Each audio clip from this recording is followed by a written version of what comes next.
Magandang umaga, ngayon pa'y araw ng Sabado, March 9, 2024. Narito po muli ang update sa lagay ng panahon. Ayon po sa pag-asa, umiral ngayon ang northeast monsoon o amihan at nakakapekto sa northern at central Luzon. Habang sa nalalabing bahagi ng bansa, nakakaapekto naman po ang easterlies o mainit na hangin nagmumula sa dagat Pasipiko. Samantala, wala naman tayong minomonitor o namamataang sama ng panahon sa loob at labas ng ating PAR na maaaring makaapekto sa ating bansa ayon po sa pag-asa.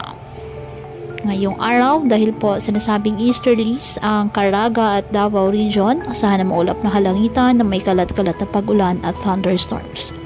Ang Cagayan Valley, Cordillera Administrative Region at Aurora, asahan din po maulap na halangitan na may mahihinang pag-ulan dahil po sa amihan.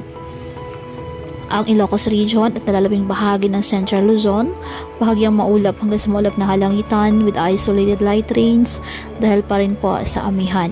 At ang nalalabing bahagi ng bansa, kasama na po ang Metro Manila, asahan din po ang generally fair weather condition, mainit at malinsangan, maliban na lamang po sa tsansa ng mga localized thunderstorms. Kaya patuloy po natin na pag-iingat pa din ang ating mga kababayan sa pantapat po ng mga pagbaha at pagguho ng lupa at ugalin po na magdala palagi ng payong o kahit naman panangga sa ulan o di kaya na may sa init ng araw kapag lalabas ng ating mga tahanan.